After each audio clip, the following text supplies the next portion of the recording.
What's up, bitches? Welcome back to the motherfucking Sin Den. Unfortunately for you, I'm your host, Chandler Berry, and with me is my confident and capable friend, Slug. What's up? And with us is also Willow. Howdy. Howdy do, buckaroo. Okay, this first segment here is called Discourse Correction. I thought it was a rather clever play on words. Essentially what it is we go back and we re-examine and reevaluate some things said from last week's episode. Because believe it or not, folks, sometimes we're wrong. And so that's what we're going to do. We're going to go back and fact check some of the inaccuracies that mostly I said. So let's do that now. First up, the avant-garde wall film that I had mentioned. It's a 1967 Canadian film made by, those sons of bitches stole the Thrashers. Stole the fucking Thrashers, man. Whatever. Anyways, those Canucks, they made a film called Wavelength.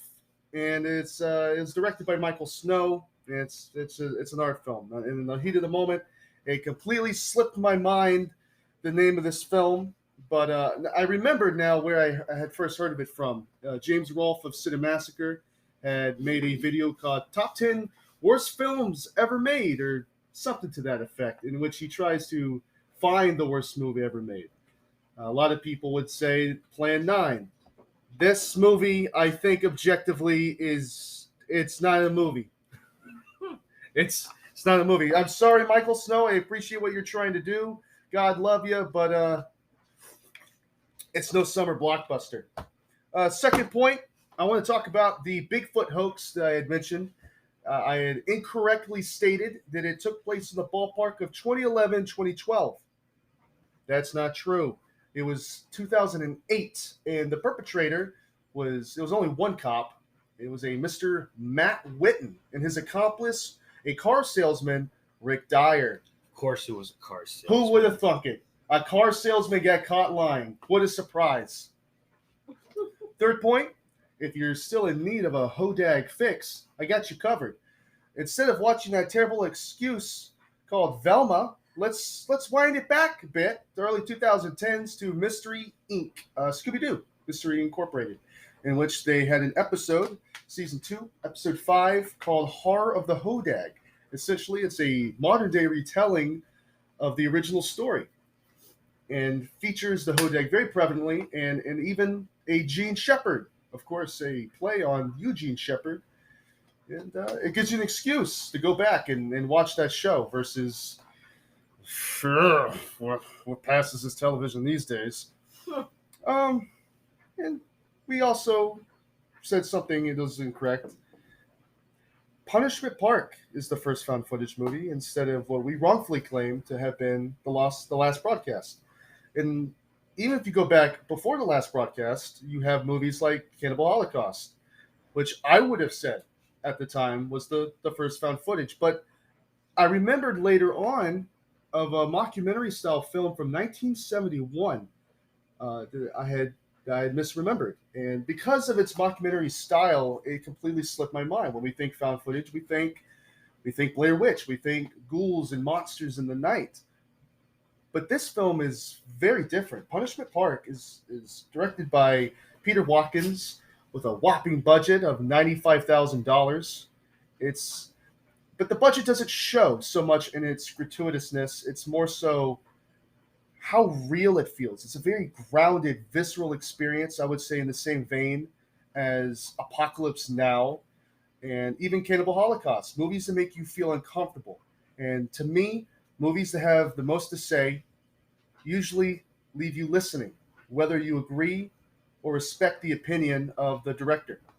This is a movie I think many people, regardless of what side on the political spectrum you stand on, your ears will be open, your eyes will be open, and you'll be paying attention to this film. Now, while I think I have plenty to say on the matter, Slug, would you describe the premise of this film? So, this is the 70s. All the wars going on under Nixon's regime. They pass a law that basically is a witch hunt, grabbing anybody who disagrees with the war, is a communist or obviously a draft dodger, and they have the option of life imprisonment or to participate in punishment park. And their charges were of treason to the country, or insurrection, regardless of whatever it was. You were a poet who spoke about the problems in the streets, or even somebody who was against the war, talking about how war is bad and being a pacifist. You are labeled as a traitor to your country. You are immoral, and you're nothing but an animal. So they give you the option of spending years in imprisonment, or participating in punishment park, where you have to make it to a American flag within 3 days. Something like that. Yeah, 3 days. And thank you, Dreyer, for giving your astute opinion on the topic. Directed by Peter Watkins for a budget of $95,000, which you can't really see. It's not a movie in which you pay attention to such things. It's with other films, the budget is apparent. You see the millions of dollars put into it, or you see the shoestring budget with films like Reservoir Dogs, which is I want to bring up Reservoir Dogs because it's a film with a very minimal budget, $1 million, but it's a minimal budget for the kind of movie that it is. But how it uses that budget makes it seem bigger. For instance, the sound, the audio that they use in Reservoir Dogs to make it seem like they are surrounded by police. Mm-hmm. And it gives the impression that there's more going on than there is. And Punishment Park utilizes the same technique. You hear helicopters in the distance. You hear gunfire and grenades going off and explosions. In reality, it's a very minimal sized cast. But you don't notice it because of the great audio design and the realistic depiction of violence. It's not gratuitous in any particular way, but it leaves a very big impact and a very big impression when you watch it, just like other anti-war films. And because it takes place in 1971 in the Nixon era, it still plays around with Red Scare themes that, as you said, were prevalent in the 50s. But what it does with them is very different. A lot of people might even compare it to something, if we're using a modern examples, Hunger Games or The Purge. Now, while these concepts, to me personally, I feel like are very unrealistic, Punishment Park feels like a movie that could have happened. Maybe not today, but it's definitely a movie that it could have been a real thing that happened in 1971. Because as the movie opens on this, so this isn't like a major spoil with anything. It's not a movie you could spoil. It's an experience type film, what should you say? But It's quite an experience. It opens with them saying the president has the power to label anyone an insurrectionist. And that's a scary concept because it's not made up for the movie. It's true. The president does have this distinct power. And no matter what side of the political spectrum you lean on, I think we all agree that the government is scary. Mm-hmm. And powerful. Power is a scary thing. No matter who has it, it's a scary thing because it so easily can be used to take down people who oppose you or beneath you. And I think something highlighted in the film is how even the police officers who are hunting down these people are very much pawns in a larger game. Some of them show that they're afraid or unsure. And even the National Guardsman, who in the film shoots one of the people, was terrified. He's afraid of what's going on. He's just a kid. Oh, yeah. And so the absolute depravity 18. Of the situation is undercut by they're all victims. Even the oppressors are just pawns in someone else's game. Would you like to say anything else about it? I think it has a message that it, like you said, it doesn't matter which side you're on. The government is powerful, and it shows what can happen when they are that powerful, when they let themselves use that kind of power. They decide who the enemy is. And in the film, it's political dissenters, poets, as you said, it's songsters, and anyone who has a voice that can be heard by others. They are silenced because the people in power are afraid of what they are saying. And it's a very topical thing. I would say these things come in cycles, historically speaking. The 60s is pretty much being relived right here in the 2020s. Almost all over again. The same issues that were relevant then are becoming just as relevant, if not more so now. And I think more people are learning to speak up. But this film serves as a cautionary tale of what happens when you don't speak up, when you let these people have power, and see what they do with it when they're afraid. Because a cornered animal will do anything to protect itself, and the government, more than anybody, is more fearful than anybody.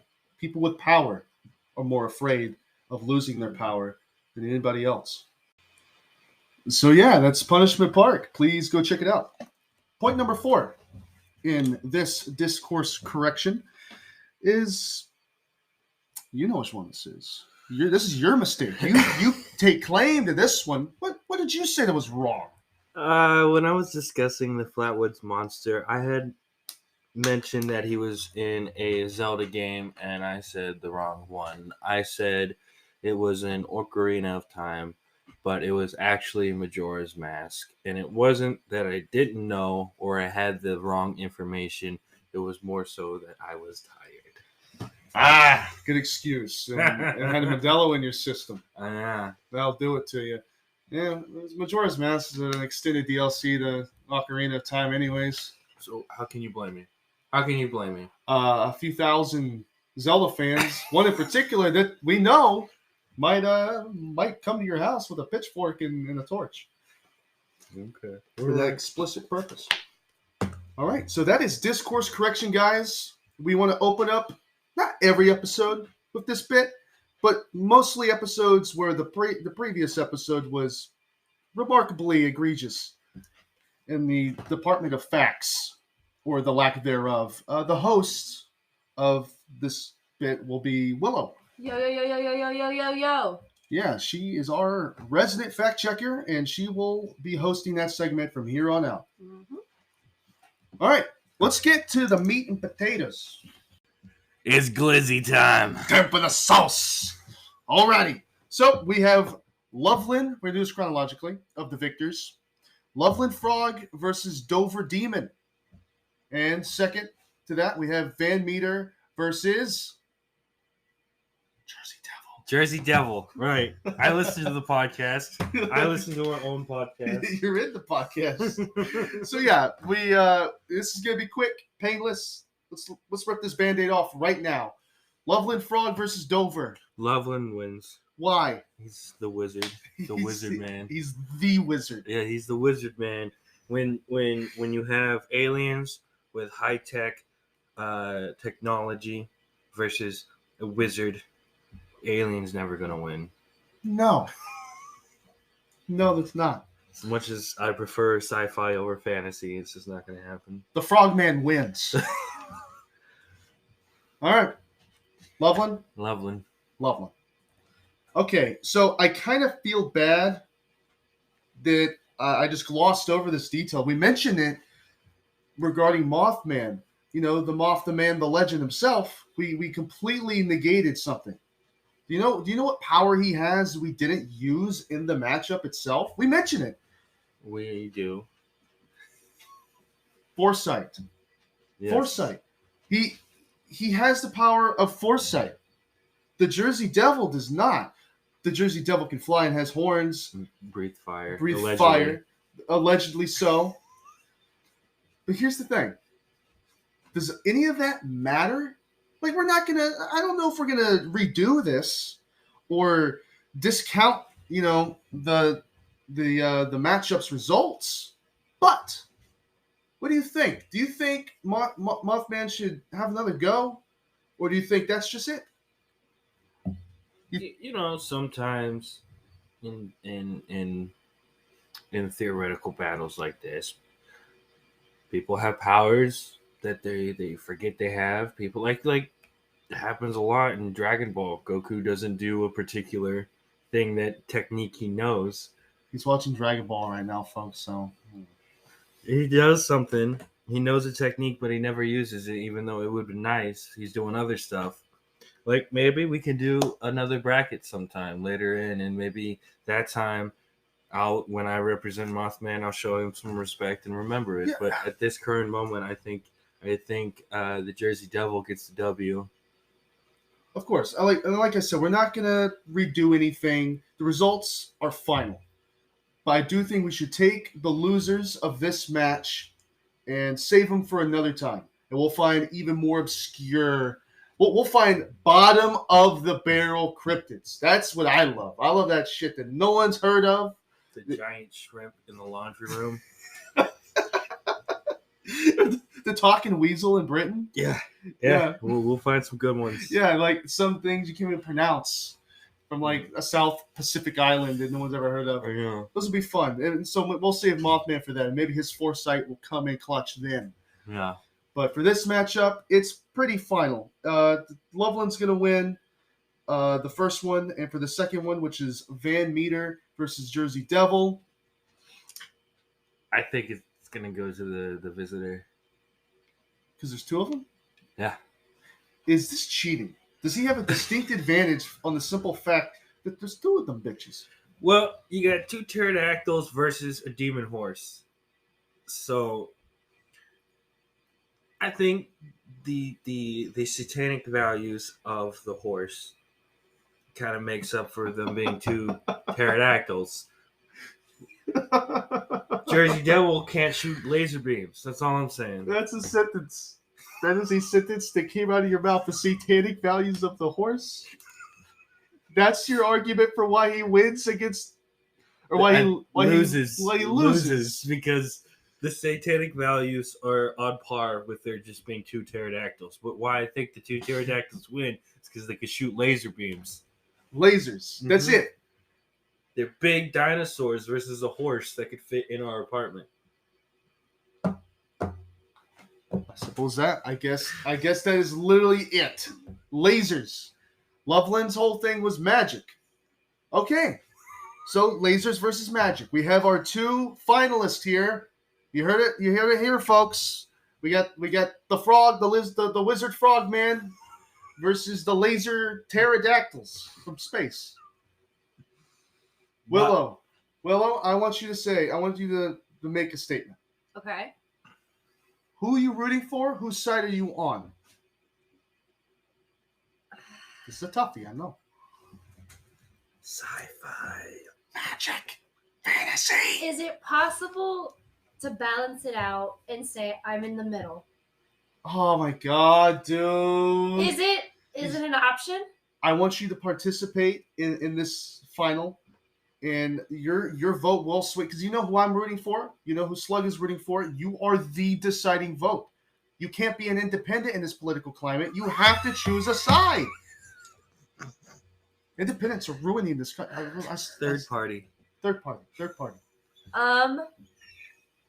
Chandler. Yes. I choose sci-fi. Oh my god, because he's your boyfriend. Not because he's my boyfriend, just because for my own personal opinion, for my own personal views and values, I just think sci-fi is better than fantasy. Whether one can beat the other doesn't matter. I root for sci-fi. You hear it here first. Sci-fi is better than fantasy. It's confirmed right now on this podcast. Do you know who's breaking the lease? I'm moving out right now. Taking out all my belongings. Moving out right now. All right. After some negotiation, we declare the Loveland Frog as the winner. This has been a fair argument. No bias. We concede. You concede to my betters. The Loveland Frog. The Loveland Frog. Nobody can beat the wizard. Right. It's not because I threatened you to move out whatsoever. This is completely fair and cannot be contested. That's it, folks. You heard it here. The Loveland Frog wins. Why? 'Cause magic! And no other reason beside. Okay, the tournament's out of the way. I think I like the results very much. Thank you for conceding. So, You're welcome, Chandler. we have monsters out of the way. Let's move on. Let's talk a little bit about movies, and music. Well, we wanted to start. Well, we were talking about starting it for the beginning of the first podcast to discuss, the title, movies, monsters, and music. But well, we went with monsters first, so there we are. Now we would like to discuss our a favorite movie of ours and favorite music of ours. You get to know a little bit about us. I feel like we have a lot of overlap. And so we might say some of the same things, but then again, you're also weird. And you like being different on account of the fact you like punk music, you like doing things that society deems illogical, and you make a lot of interesting decisions. You know for a fact that some of the things I'm going to say are true. That some of my favorite music and movies are objectively just better than yours. But you have to stand out. You wanna stand apart from the crowd. So tell me what your favorite movies and music is, Well, and why it's the case. we can start with movies because I think it's easier for me to figure out what is my favorite movie rather than my favorite band, artist, or music genre. We can start with movies. And it's always two responses to this. It's either what's wrong with you or that's an interesting choice. But my favorite movie of all time is The Clockwork Orange by Stanley Kubrick. And I think why it's so, well, for a lack of a better word, good, is because I truly love the cinematography. I mean, everybody knows Stanley Kubrick is the guy, he's the man. But in I'm not one for cinematography. I could probably line up some good shots, but I'm more into the makeup and special effects department. But in terms of this particular movie, I think the dialogue is very precise. It compels a really good story that it no matter how messed up Alex is in this story, you feel bad for him.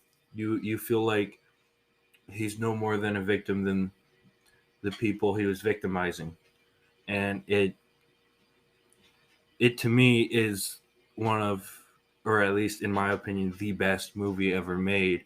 The storytelling, the cinematography, the effects in the lighting department is really good. The music choice is very interesting, and I love how they can twist classical like that. Sure, Schroeder's from the Peanuts. I bet that's his favorite movie too. Yeah. I'm not gonna say that it's one of the easiest movies to watch. The beginning part of it can be rough for some people, but I really think that this is the best movie ever made. Right.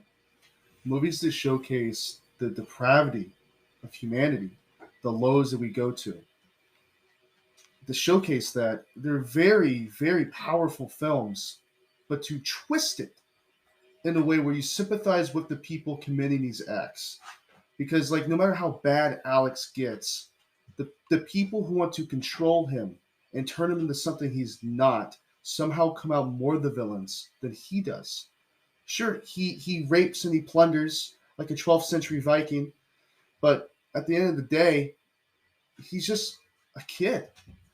Yeah, he's a kid living in a kind of dystopian future esque kind of society where the lifestyle, the life, and the architecture in the basically the art department and doing locations and stuff make it seem like it's some avant-garde dystopia future, and to see this kid, really a kid, go through this in this weird world, and have these in to be victimized, like we were saying, by this government, by these people, no matter if it's his parole officer or the prison guards or the scientists that try to cure him, or even the prime minister that comes in and manipulates him at the very end. If somebody interprets it that way, all of it together can paint, I would describe, a beautiful picture of um, humanizing ultraviolence and humanizing depravity. I think that it's an important film because of that reason. It's a human film, Yeah. despite its violence, because violence is inherent in people and how society chooses to deal with that. Now, it's not revolutionary. It's nothing new. The idea of taking this idea of ultra violence and making it a statement on society itself. We have movies like Taxi Driver and its lesser counterpart, The Joker. It's the same movie. It's the same. It's the same movie. It's the same film. It's a remake. Yeah. There's clown paint on it. But the thing is no, it doesn't add thematically. I don't think it adds anything new. It's the presentation of it. Because like you said about the architecture in this like almost futuristic world that they live in, the best part is all the furniture, all the decor that's used in the movie is just late 60s, early 70s architecture and decor. That's what it's so weird. Like when you watch Venture Brothers, Yes. it's this very hyper stylized like 1960s jet age world that they live in, and it seems so futuristic and retro. But it's like no, that's what it looked like. It's literally what it looked like. It's so weird to think. Yeah. But it's a very stylized film, and Stanley definitely has his. Let me say this about it. In regards to Stanley Kubrick, of all his films, very few people will mention Clockwork as his best work. I don't think many people would put it, and that's the thing I'm going to love about your opinions, because you're going to talk more about your movies and your favorite music, and simply me butting in here is to reaffirm the fact that you do have hot takes, but they're takes that people can argue with because they're not wrong. Stanley Kubrick is known as one of the best directors, if not the single best director of all time. But no one would cite this film as his best work. But because it's directed by Stanley, people might raise a finger and go, they can't argue with you. I'm sorry, I didn't pick 2001. I didn't pick The Shining or Full Metal Jacket, but I'm gonna go with A Clockwork Orange as my favorite movie and my favorite Stanley Kubrick film. All of which are difficult watches, and I think that's we were talking about this earlier. But that's the mark of a good film. And as you said, not all good films should be difficult watches, but they leave an impression on you that stays long after it's done. And I can't name a single Stanley Kubrick film that doesn't have that quality to it. And I guess that's just a mark of a good director. But list some other films, some other controversial takes, because I know there's one fan base in particular you can get riled up.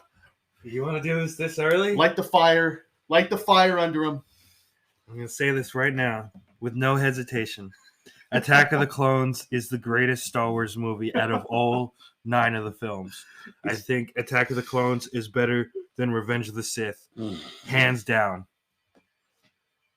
It is one of my favorite films, but in terms of Star Wars, it's my favorite Star Wars film, and I think it's the best.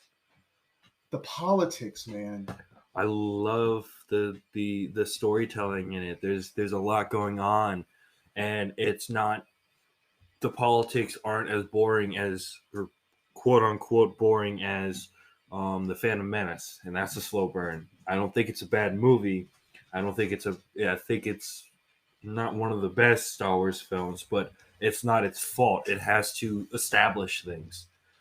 And yes, you get the Darth Maul fight, which is really good.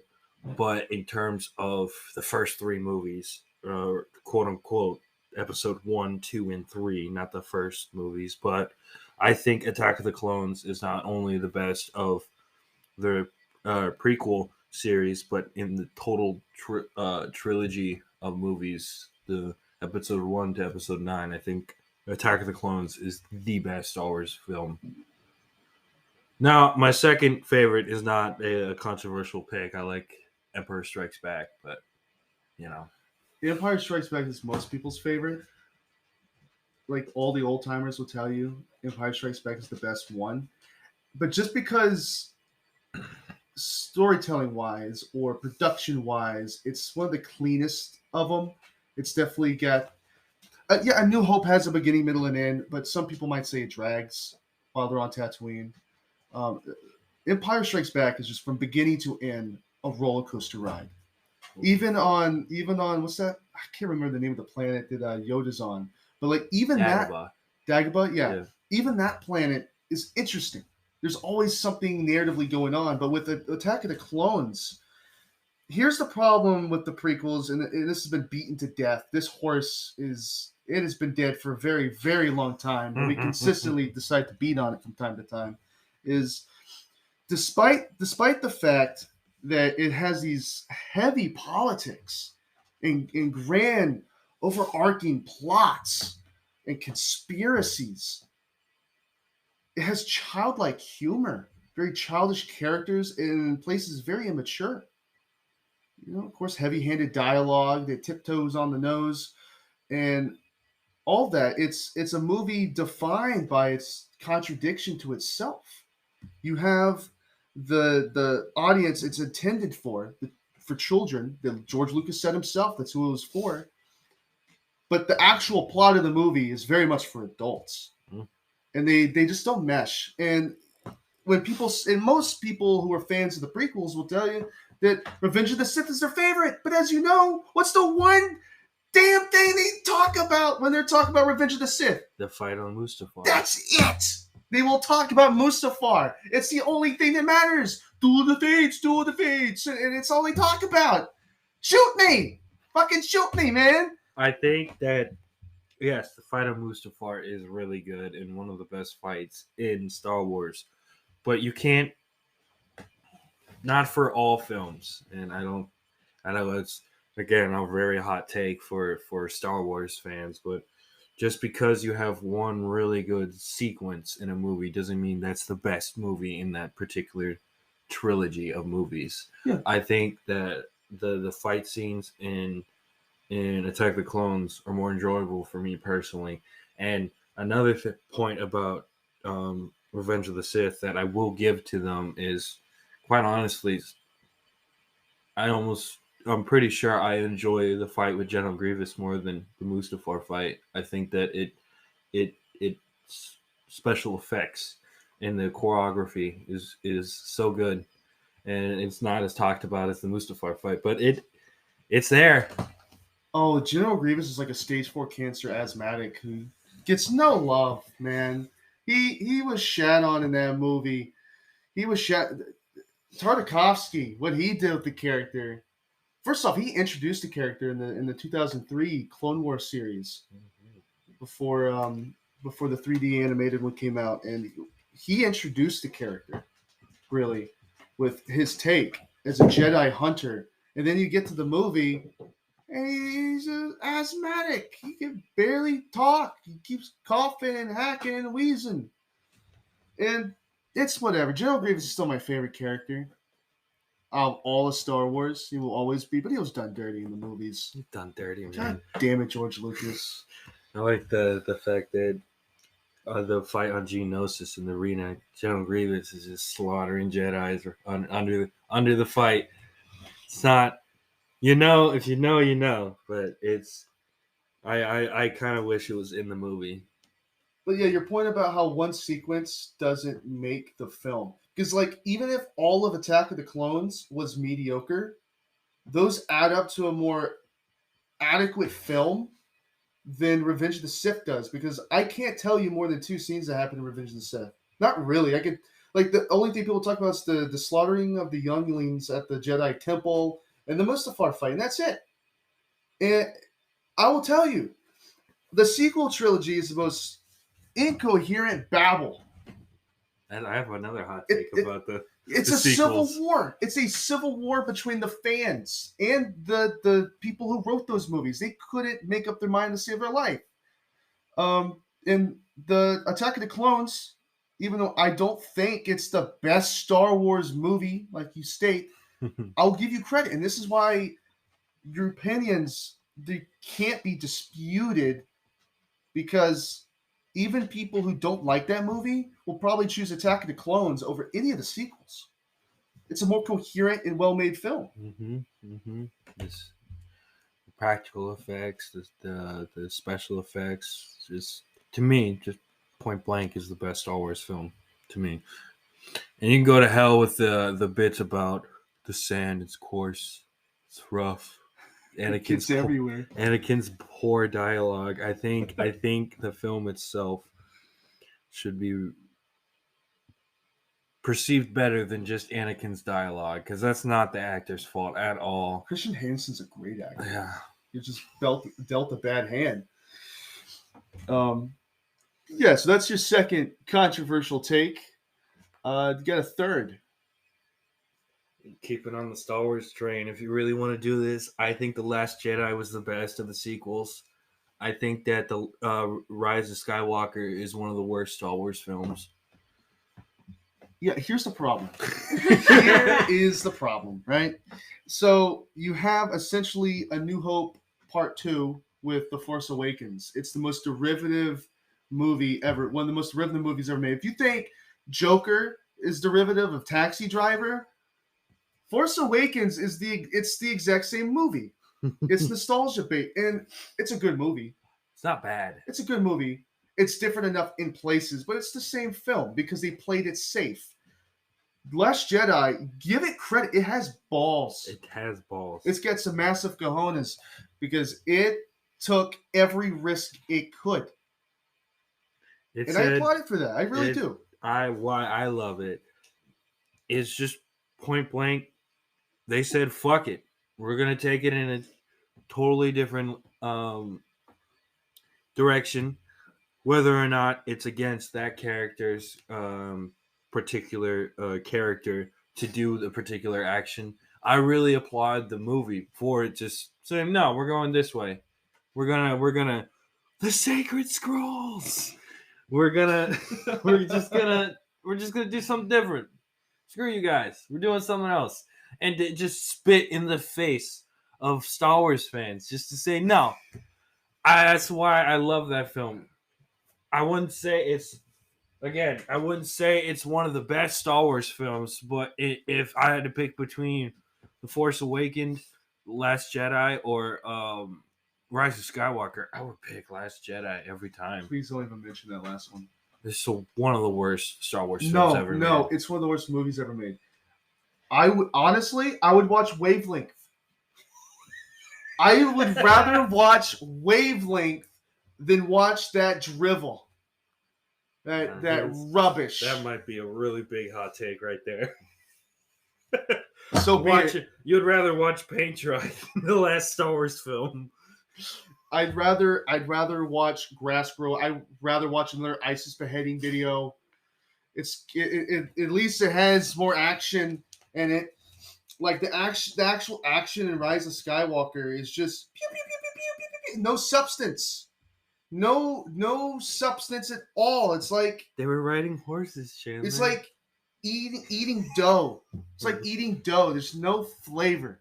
There's no flavor at all. But that's Star Wars for you. And we said this in the last episode. Star Wars it's not our main thing that we're into, but we have a very passive interest in it. And we love to discuss it, but I don't think I want to touch it anymore. Yeah, we've burned a lot of bridges already. We have lit a fire. And let's leave this area before we get burned down with it. let's pivot into your movies. Some of your movies. I'm probably the most basic ass bitch that ever walked the face of this planet. Okay? Jaws is my number one movie. Wow, what a surprise. I don't think you've ever heard that opinion before. Jaws is not is the best movie ever made, in my opinion. In my opinion, is all that matters. Mm-hmm. I think it's the best movie, and I'm not going to say anything else because what do I have to say? What has not been said about Jaws? But here's a movie that I think kind of meets in the middle. Because why I think most general audiences are like, oh yeah, Jaws is the best movie ever made. You'll still hear people say this next one is their favorite, but not as many. The Revenant. The Revenant. I'm not going to sugarcoat this. I'm going to say it exactly how I feel. It changed my life. I'm going to go there. I'm going to use that terminology. The Revenant was a life-changing experience when I saw it. Because I'm already a big fan of, first off, history in general, but also just there's something about the primal nature of the wilderness.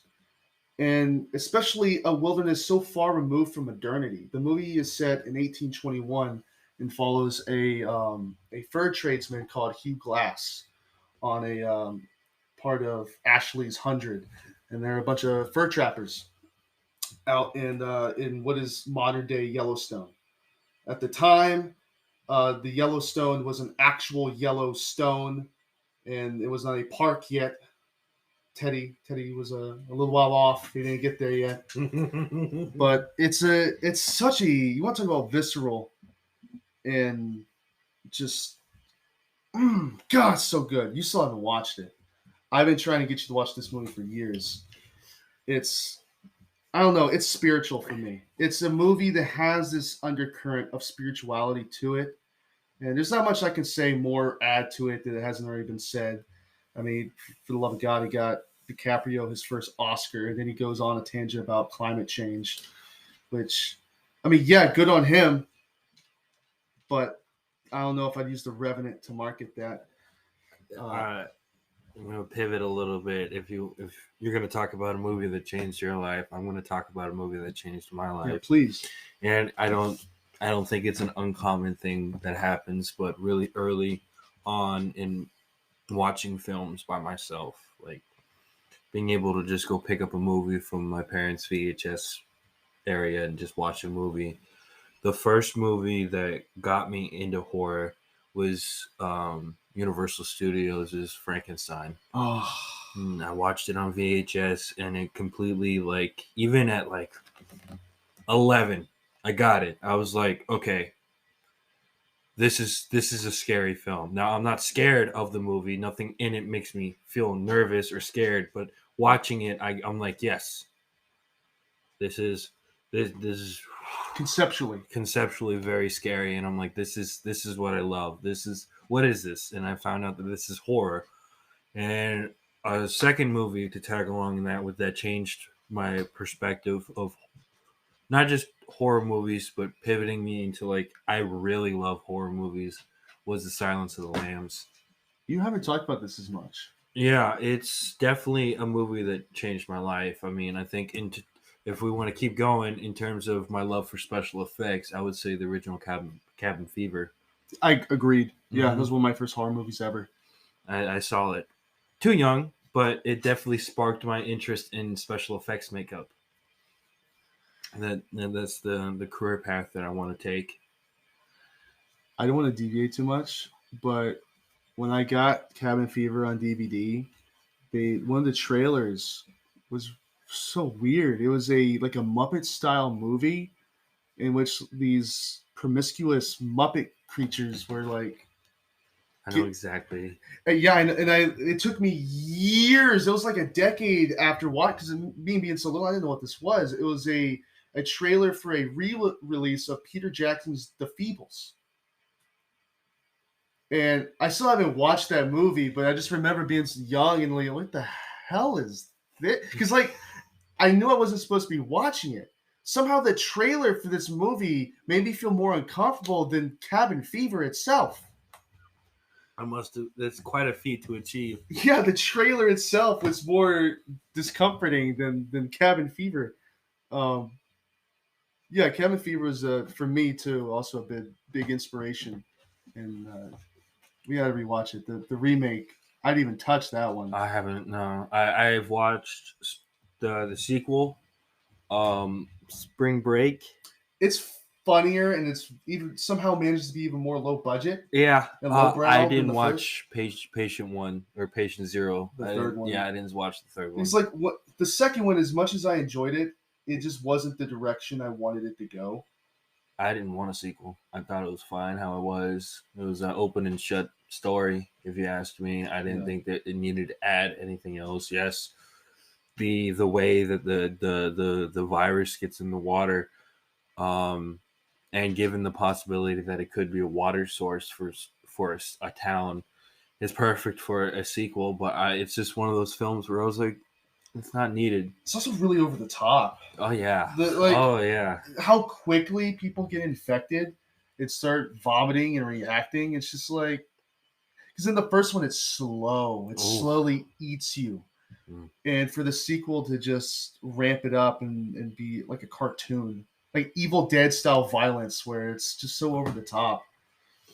But yeah, that's a big I want to say it's one of my favorites. Just like you, it's not up there. No, Cabin Fever is not up there for me. But like I said, in terms of impressions, it did leave a pretty good impression on me. Being so young, it makes sense. Now, pivoting off of Frankenstein, Universal Monsters in general has just been a long time love. The first one I saw was probably Frankenstein, but I was too young to actually remember it. I think Creature from the Black Lagoon, that series has always stuck with me. It's been one of my favorites. The creature design, and just those movies, they're just comfort films. But I don't even know if I could say the Universal horror movies are. I make like this separation in my mind. I think of cinema and I think of movies like Jaws and The Revenant. These things are like mythic. They exist on a different plane. Like they probably are my favorite movies in a sense, but we kind of just put like a divide between these things. Be like, this is my favorite horror movie. This is my favorite, whatever. I try to keep them separate because if we're going off the simple, what are my most influential movies that have made the biggest impact on me? Those would probably be number one. Frankenstein might even be number one. But as far as movies that have consistently entered my life without my consent, is Jaws. Jaws, I can't take a shower without thinking of Jaws. I can't get in a pool without thinking of Jaws. I can't step in a rain puddle without thinking of Jaws. So as far as impact on my life, Jaws has to take the cake because it encroaches on my thoughts constantly. Even I'm not even talking about like a filmmaking point of view, an artistic point of view, what Spielberg was able to achieve with that film. No, just on how scary it is. It's the only movie other than say like Sinister I think has consistently disturbed me and scared me. And I think the animatronic is scarier than a real shark. Yeah, Bruce is pretty gnarly. He's scarier than a real shark. Let's see other movies that. We can pivot, I guess, for my choice. The Mummy. I would choose The Mummy as my favorite Universal film. The one with Tom Cruise? No. Bleh. No, not the Dark Universe, the original with Boris Karloff. I think the special effects, again, it's right up my alley. I love the simplicity, but the artistic value of it. And it being so cheap looking too, which brings a lot of my love for the art form because it makes me feel like I could do it. Which is awesome. That translates to music too. You're like listening to music, you're like, I can do that. Yeah. Oh yeah. Hell, some of the music you play, I'd say is better. Any of your GG or Misfit stuff, I don't say I'm gonna diss the Misfits. Danzig will come over here and beat the shit out of me. I don't for saying know. something. He's not a good fighter. You see that one video? He gets knocked out in one punch after shoving the guy. You can win every limbo match without even. Well, that tends to happen with short people. Oh yeah. Anywho, yeah, The Mummy and a lot of those older movies, the special effects, they're cheap, but they're very resourceful. What they're able to do with their special effects, because I watched The Wolfman not too long ago, and it struck me how, if it was in color, everything would have been much cheaper looking than it really was. Which also I think black and white is just better in general, because it covers up for some of those more minor details. Makes lighting harder. Yeah. I'll tell you right now, as somebody who my 2 is makeup and lighting, I can tell you that your lighting is your best friend. But without good lighting, your makeup's not going to look as good. Yeah, So I'm also just like a chauvinist for black and white in general. yeah. My favorite sci-fi film is black and white film. Yeah. I do have one more hot take, because Willow, I do want to ask about your favorite movies or shows or whatever you want to talk about, and then we'll transition into music.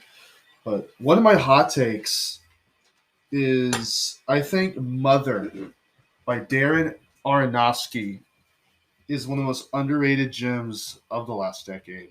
Do you know what Mother is? I've heard about it. I've heard good things about it.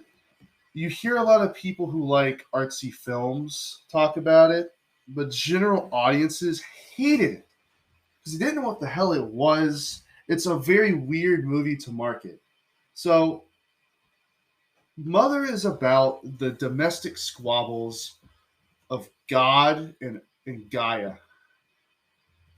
That's not what they're called in the movie, but if you're paying attention, and I feel like a lot of general audiences don't have the mental capacity to pick up on these more subtle things, but the husband which is a very biblical concept, the idea that God is married to the earth, but it's God, earth, and it plays out this biblical timeline in the history of the world through their domestic squabbles and in their interactions. It's very, very good, and one of my favorite films from the last few years. But it doesn't get near enough love as I think it should. It's very clever, and me, just I guess being a Christian, I guess helps my love of it, because it's also very, even from a Christian point of view, biblically, it's a very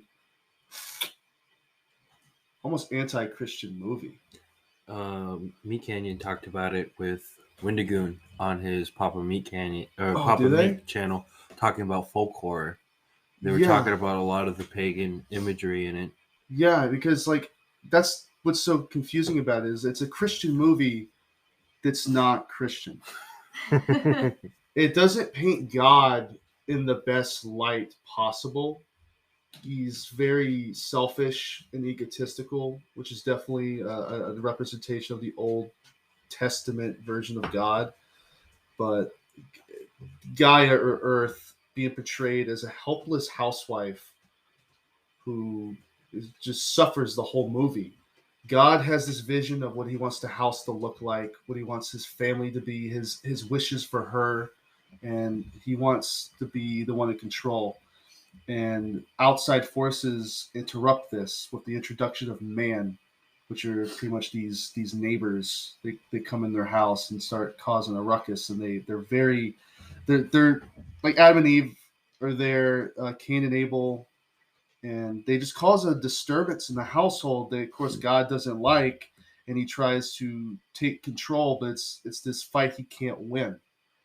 And I don't know. I think it's really clever the way it tells the story of the Bible from a very mundane perspective of just two people who live in this house. But I think it's beautiful. It's very underrated.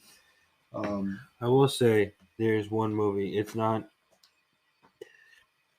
Christian, but it talks about the concept of heaven, and it's one of my personal favorite movies. Is The Seven People You Meet in Heaven, where 8 people. It's been so long I saw it, but I haven't seen it. Is it really good? it's really, really good. The storytelling, the pacing, and how they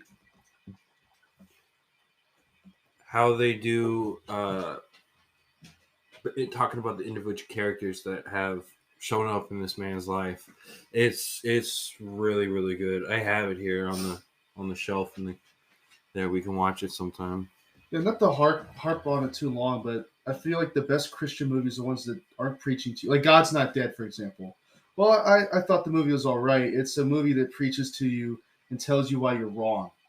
And that's not a way to convert or persuade anybody, but a good Christian movie retains the same message without ham-fisting it or trying to make you believe, which I feel like thematically the Bible's got a lot of cool themes and cool concepts that translate very well to a movie. But the second you use those concepts to persuade somebody to your side and factionalize it, I could see why that would polarize an audience. I don't think they won anybody with Passion of the Christ.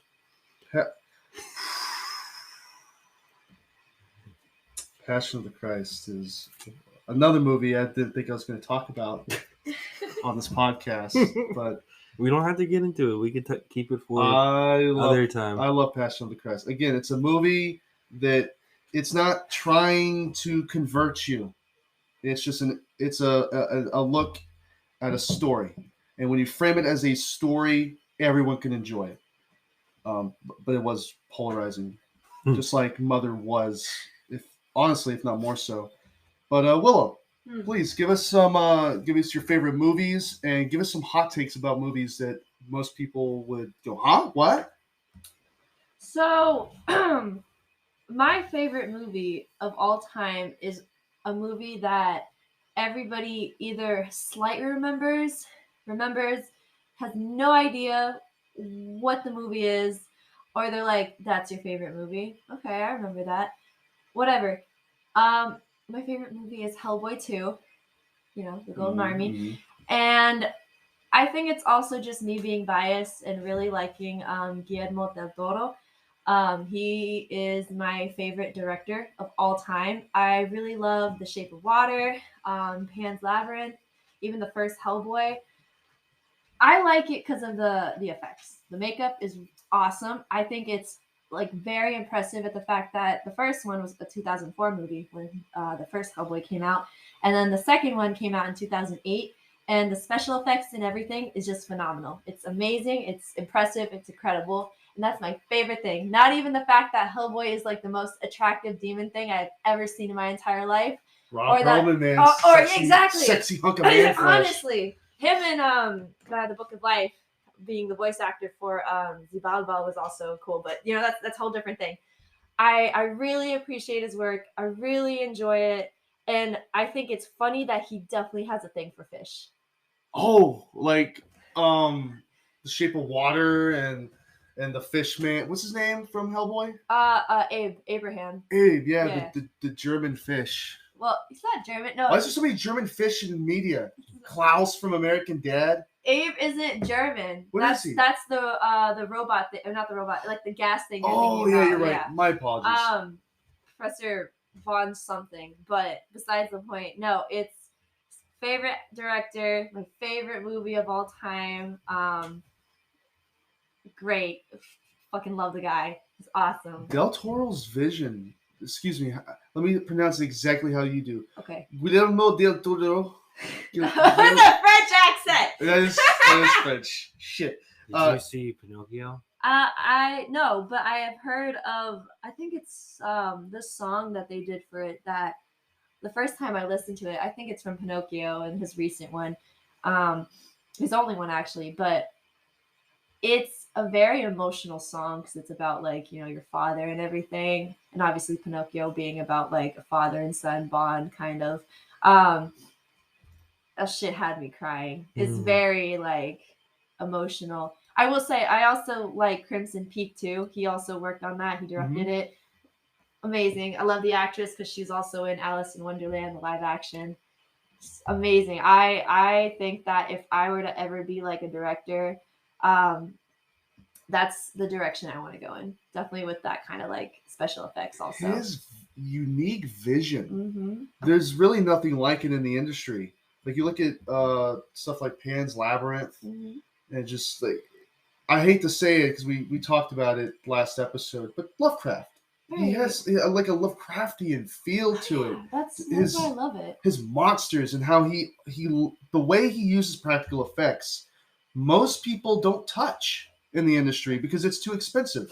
Mm-hmm. But his unique style and vision mixed with the practical effects makes him probably one of the most unique artists, visual artists working today. You know, maybe I might also be biased because he is also a Mexican filmmaker, and me being Mexican as well, I can appreciate that. Well, it's just me. That's my own opinion. Hellboy 2 is my favorite movie of all time. You may not find too many people who agree with you. Not Mhm. agree, because it's not like we're discussing what the best movie is. This is like just No. your opinion on what your personal favorite movie is. And I think there's a difference between what I would say is my favorite movie versus what I think the best movie ever is. Because the best movie ever may not be my favorite. It's not a movie I'd want to watch, but I can look at it and say, I think this is the best. Luckily for me, Jaws, I think, is both my favorite film and just, I think, the best film. So it's easy for me there. But that's your favorite movie. Going off of that, what do you think is the best movie? Um, Because I think there is a difference. I do think there is a difference. I think that the best movie in my opinion is probably Crimson Peak. And that's such a Wow, that is a hot take. it's a hot take. The plot itself is interesting. It's weird. The whole concept. It's a very weird and interesting concept. I think I just like it just because I really like the actress. Like I think she did a really good job in the movie. Also, I love anything Gothic Victorian. That's just me Yes. being like biased again, but Crimson Peak is a really good movie, and in my opinion, I think that it's the best movie. And obviously, people aren't going to agree with that, but it doesn't matter. That's my personal opinion. I love it because of it being Gothic Victorian vibes. I like the entire concept of it. Also, it's just got a fun name, Crimson Peak. Yeah. Yeah. Wow. Wow. I didn't expect you to go with that one. That's really interesting. So I guess you really have a female hard on for Del Toro. 100%. Huh. Is that do you have any other films that you think would be considered out of place in most people's lists? I think that Burlesque was also a really good movie. It's my second favorite movie. One with Christina Aguilera and Cher. You mention it quite regularly. Mhm. Anytime we talk about a Vegas trip, we want to see a burlesque show. Watching that movie, especially, it was like I'm sure that it's not exactly like it, but I want to experience a burlesque show because I like the concept of it. I like the thought of just going to see like a fancy show. I mean, yes, it's close to going to like a strip club or something, but at the same time, it's not. It's classy, and the costumes are beautiful. And I don't know. I also have a thing for musicals as well, and I know that all these songs were, back. They're all like already produced, like they weren't really made on the spot for the movie. But Christina Aguilera doing the cover of "Tough Lover" is the first time I ever heard that song, and that's why now I love the song. I was introduced to that song by Christina Aguilera and not by the original artist. I don't know who it was though. Let's see. Tough Lover. I didn't see Burlesque. I see. Is it by Christina Aguilera, actually? I think it is. Huh. Fact checkers gotta fact check yourself. Yeah. Before you read off the answer, do you know those words where like you know the word and you'll say it correctly, but if you read it, another word comes out of your mouth. Well, yeah. It took me years. I kid you not, actually. It took me up until like 2 years ago to stop pronouncing it as Burlskew. I would say this in conversations with people, and no one would correct me. So I thought that's how you said it. Mm-hmm. So I said Burlskew for like years.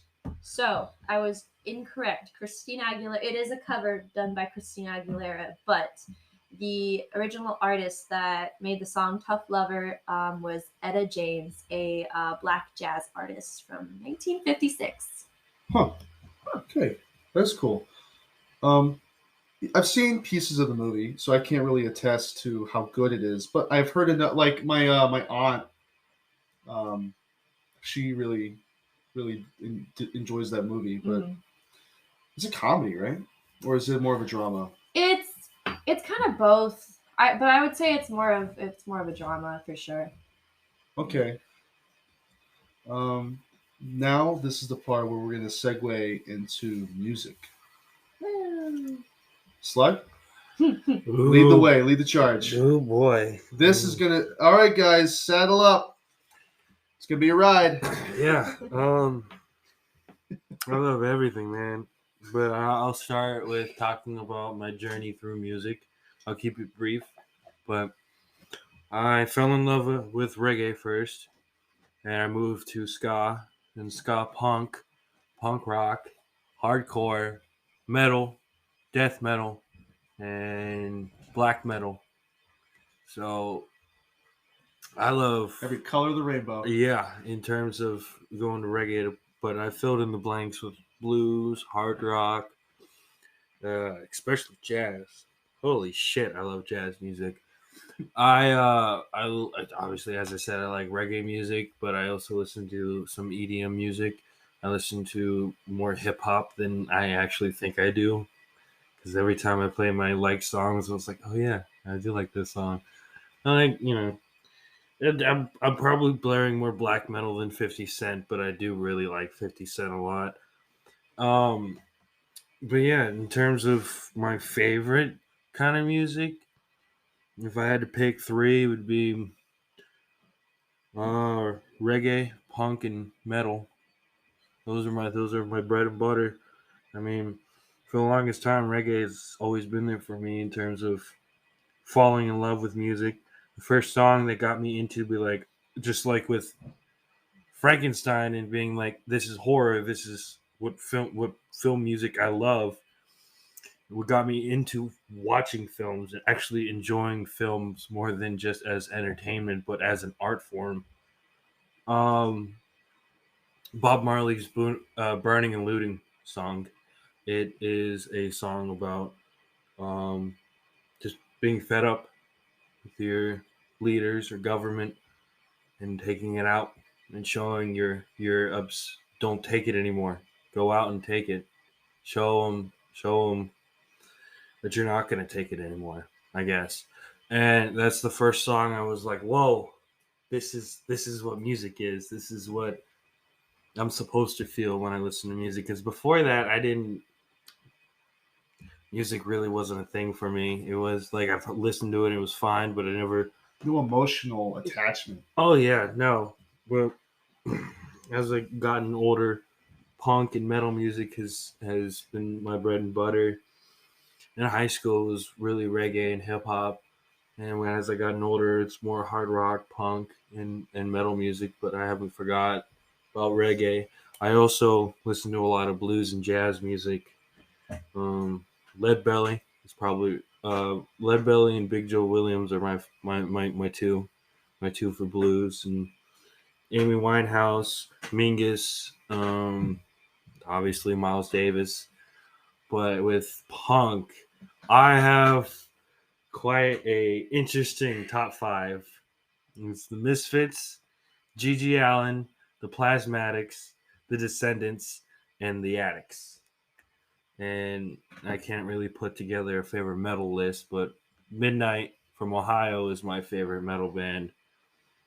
And it's kind of what I reflect in my music and how I play. Eventually, I'd like to do jazz music, but I'm self-taught, so it's going to be a long time before I'm able to articulate that through music and stuff. It's a lot harder than punk and metal music.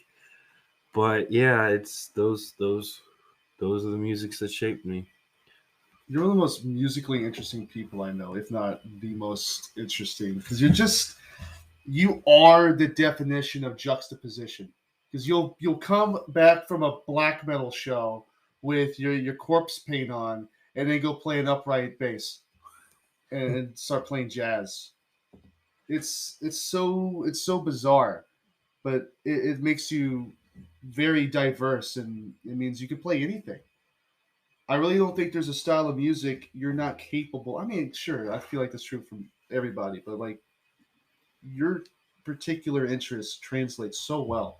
You can go from one genre to the next and play just anything and have a conversation with anybody about any genre of music. Just Um, about. I think the only one that I lack on is country music, but I've been kind of burnt of new country music. Obviously, I like the classics: Willie Nelson, the Hank Williams, Highwayman, yeah, Highwaymen. yeah, oh Outlaw. I'll agree with you. Like I listen to some Luke Bryan, Kit Moore, Alan Jack. I love Alan Jackson actually, but like, I'll listen to bro country every once in a while. But for the most part, it's like how I feel about rap. It's the same, just regurgitated beats and sounds and finger snapping with bro country, just Oh like yeah, on repeat. It's the same. yeah, especially with my rap music. When obviously I mentioned 50 Cent, and obviously I like Biggie Smalls and the classics and stuff. But I also first episode I talked about Rico Nasty, who is a female rap Mhm. artist from the DMC that has a punk energy to her. My favorite my favorite rapper currently that's alive is Zilla Kami from the group City Morgue, which is a trap metal group, which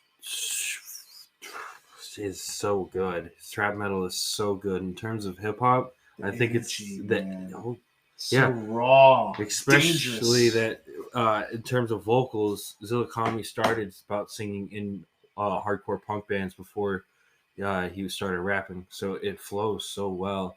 How they blend get actual electric guitar into beats and everything better than um, any of the new like 808 kind of beats where they try to put some guitar in it. It doesn't work as well as it does in trap metal.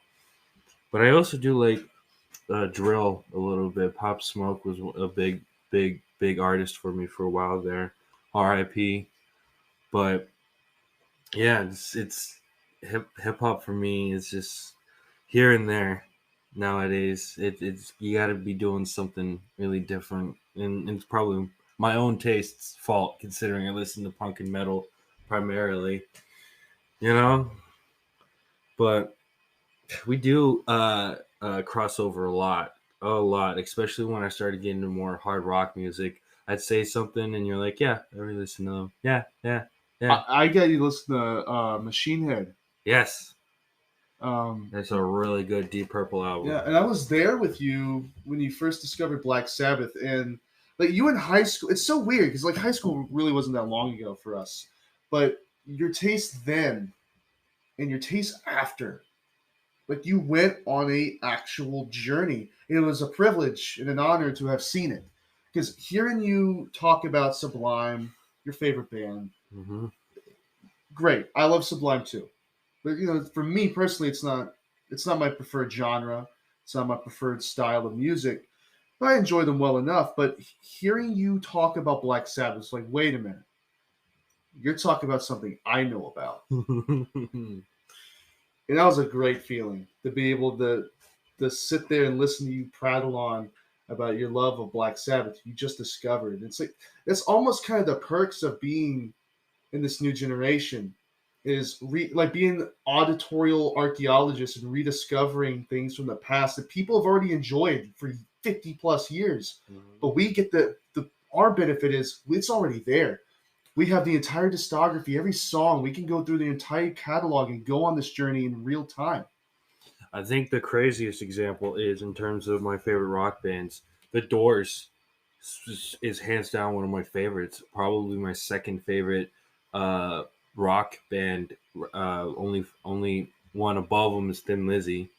You named your band after the Doors. Yes, it's so good. It's I can't express how, like, Jim Morrison's voice, the guitar player, the piano, and it's so weird too because I'm a bass player and they never had one. They only had a bass player for one studio record, you know? And I named the band People Are Strange because of the scene in Lost Boys. It was actually a cover of People Are Strange by Echo Man and the Bunnymen. I didn't know Echo and the this. Bunnymen, excuse me. And Lost Boys. And the scene where it's the opening scene and they're playing People Are Strange and it's showing all these different people, walks of life on the boardwalk. And I wanted that to be the representation of my band. It's just like I got so many different influences. Obviously, we'll circle around a few genres that personally me and my guitar player really relate on how much our punk influences and everything, but I dibble out more. Like black metal is probably my favorite form of metal, but when I play bass, it's almost strictly doom metal, unless I am going out of my way to play. Like if I feel like it doesn't fit the song, I'll do my way to fit something else. But doom metal in particular is is what I play naturally, you know, and I want to have that shown through our band. And circling back, that's why I named it People Are Strange, just because it's gonna be strange. It's gonna be a little strange. You're gonna have punk songs, metal songs, ska songs. You'll have some maybe some blues. There's a lot of my bass playing is influenced by Motorhead too, and later on in their career they had a lot more blues influence. I mean, it's always been there, considering that Little Richard is Lemmy's favorite singer. Yeah, like how Hank Williams was Gigi Allen's favorite. Oh yeah, oh yeah. It's so crazy how we're just like the sum of our passions, the sum of our loves, and your band is really a hodgepodge of all your loves combined together. Even though you're naturally inclined to play doom metal for some reason, every time they have a jam Unforsaken session, reason. yeah, for some godforsaken reason, it's always doom metal that spills out. Now, I don't want to. I know you're still, going on, but I do want to talk about Willow for a second because she's currently on her own musical journey and is wanting to write songs and sing in bands and Mm-hmm. you know. But I was telling her the other day that she really wants to write a specific kind of song. She really wants to play in a certain genre, but we don't really get to choose what genre we play in, really. I wanted to do Southern rock, but the first song I ever recorded was shitty as the quality was. It sounded like Psychobilly to me, which is not what I was gunning for, but that's what it came out as because I loved it. because like that's what the song was. And sometimes we don't get to choose what comes out. You just got to play and see what your fingers do because your soul will spill out of the instrument you're playing with. And for you, for whatever reason, it's doom. But Geezer Butler has had quite a impact on my life as a musician. Gotta love Black Sabbath, man. Gotta love him. I can say that about just like how much you like Amy Winehouse. I fucking love Amy Winehouse. Um, as badly as I want to write songs and have a jazz kind of vibe that she has, um, I can't force it. It's like what you've talked about. I want to be able to write something that just comes out naturally. And as badly as I want to write jazz songs, as badly as I want to perform in a jazz club, maybe that might not even be the genre that ends up coming out. right, can't Maybe, force it. yeah, maybe it might be post punk. Maybe it might even be blues. I don't know. Country, I doubt it, but Maybe you never know. or cowpunk. Cowpunk. There you go. I mean, really, cowpunk. Could maybe, be. but you have to experiment and write, and naturally, your soul will show itself. And to quote Forrest Gump, that's all I got to say about that. My entire journey with music is like it really just started off with a lot of songs that my mom liked, that my dad liked. My mom loves reggaeton, and then my dad likes old like hip hop, old like Hispanic singers. But when I met Alex, that just changed completely. Like I really did venture out and look into other artists, and like it's crazy how much my entire perspective of music changed. Before I didn't even care about the guitar solos, about the bass, about the drums, even like the song, the singer. I didn't have a care for music until I started dating a musician. It's funny how that works out, huh? Yeah. The actual artistry of it. Because I used to just listen to pop songs from like the radio, and now here I am like looking into blues music. Like I just started listening to the Blasters, which I actually really enjoy. Yes. My favorite song is "I'm Shaken." Dark And Knight's then- better. Whatever. And ZZ Top, more jazz, but Rob Zombie, fucking Black Sabbath. I love Rob Zombie so much. Oh my god. Plasmatics, TSOL, Misfits, even just Danzig's work. Like I really had a whole change in my music taste, and it's just kind of spread out. If someone's like, okay, what songs do you listen to, or what kind of music do you listen to, I can say literally everything. I listen to every kind of genre. I may not know a lot of artists. I'm still getting the hang of it, trying to figure out or remember names, but I can say that I listen to everything now. Why limit yourself? And if you don't put yourself out there to listen to new things, you're missing out on potentially your favorite song, your new favorite song. You can miss out if you don't go exploring. Because that's the thing about music and movies in general, is it's an adventure. You're always discovering and finding out new things. But definitely dating a musician will give you a new insight on music. Who would have thought? Who would have thunk it?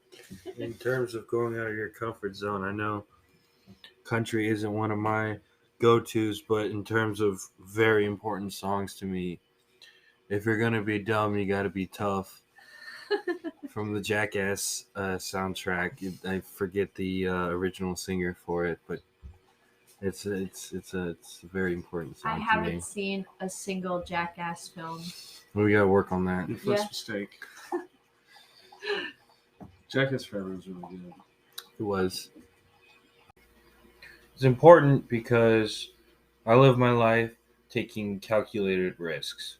Because I don't want to play it safe all the time. I want to do the things I want to do, whether it's not financially stable or not. I really like it because it's how I live my life. When I roll the dice and take a calculated risk, you learn very quickly that if you can't handle when things don't go your way, it's time to step down and start doing things how society or traditionally things need to be done. But I think if you don't have a little risk in your life, there's no real point in living. It's just existence at that point. Yeah. Life without risk is void of happiness, because happiness comes from succeeding in what you want to do, which is impossible without the effects of risk. Life is a gamble, for sure. His line about "I'm not the sharpest knife in the drawer, but I know enough to know."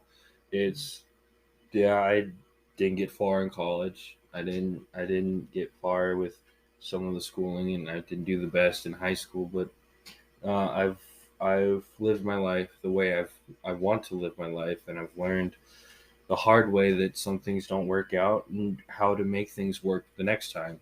And it's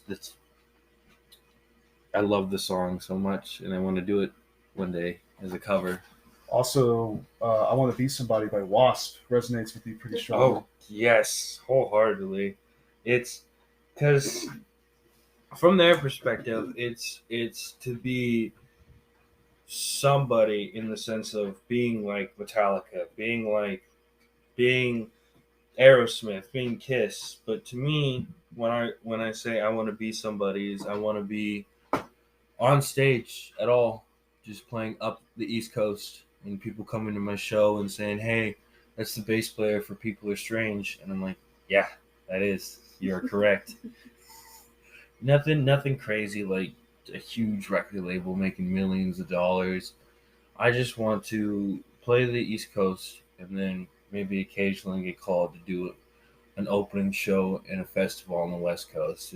But I still it resonates because it's on some level I do want to be somebody. I want to be more than just who I was when I started when I was born. I don't want to be the same man when I die. That's profound. That's actually quite profound. Because most people, they don't really discover or, get to understand who they are in the short amount of time they're on this earth. You think 60, 70 years, I'll realize who I am. I'll figure out what my purpose is, what I'm meant to do. But a lot of people just go along with society. I don't want to use the word society like as We a live negative. in a society. Yeah, I don't want to use it in that way, but yeah, we do what's socially acceptable. We do things like become doctors and lawyers and such, or we do stuff that we know is going to make a lot of money, that we know will be successful. But are we happy really doing it? Yeah, we need those people to do it. Thank God for their sacrifice, right? But people like us, we want to make movies and music. We want to create art. We want to do things that, while not always financially the best course of action, unless you're, fucking Spielberg or Del Toro. But we want to do things that do make us happy. And I say this all the time. And it's a quote I live by: is passion before profit. I mean, really, if you're not making profit off your passions, that's a waste. It's a waste of time. I'd rather make less money doing stuff that makes me happy than being a doctor and helping people. Because that's what a miserable existence that is. Um, if I'm going to discuss music I like, it's almost like my Jaws take. Very basic. I like the Eagles. Danzig be damned. I like the Eagles. I like now. Me and the dude from the Big Lebowski agree that CCR is Chef's Kiss. They're up there. I don't know if I have Spell on you. yeah. Susie Q. Yeah, the CCR is up there for me. The Eagles is my favorite for very personal reasons. It was my grandmother's favorite band before her untimely passing. And so it's a way to connect to her through the music. And also, I just think it's good music. And I think that's a problem people have is when music is good, and I use the word objective a lot, but there are some things objectively true. The Eagles is a good band. They have good production, but it's almost like how I feel about podcasts in a way is that just because podcasts have really good sound design, great quality, great chemistry between all the members, I like my podcast taped together with spit, bro. I want it just hanging on by the narrowest thread because it feels real. It feels like it's lived in and has character. Music is the same way. And that's why I like a lot of punk music. No one in particular, just the genre itself. I like punk music because it is raw and it's got character, like an old beat up Ford truck, just slathered with mud and blood and probably cum. But but yeah, I love Rolling Stones. I love classic rock. That's my jam. But I think if I had to say something different from all of y'all, and especially you, Slug, is you know what it is. You know what it is? You know what my favorite genre outside of Southern rock is? Could you guess? Mr. I've been your best friend for years. Progressive. Yep, there we go. Progressive rock. Pink Floyd. Definitely not Porcupine Tree. I don't know why that was my second thought. Definitely not Porcupine Tree. But I like Kansas. Kansas is top 5. I don't know where they rank in that list. I know I've sent you a list of my favorite bands. I don't know what number they would be. But Kansas is in the top 5. Eagles, CCR. It's funny because as I talk about why I don't like overly produced podcasts is because they bore me. Is the exact opposite of my music. Because I love Kansas because they're just like musical gods. They can't go wrong. We They saw just them twice. the second time you were there for Scattered. I haven't even talked about Scattered yet, and they're in the top 10. But I love folk music. I love bluegrass. I just like things with character. I don't care what the message is or what it's trying to say. You know, sometimes it helps, but simply put, I like music where they have a goal in mind and they achieve it. If the point of the song is to shit on the government and sound as bad as possible, if that's the goal and they achieve that, then I like the music. If they don't achieve what the sound they're looking for is, then it's a failure of art. And there's nothing worse than that to me. So that's my take on music. And that's the quote Forrest Gump. All I gotta say about that.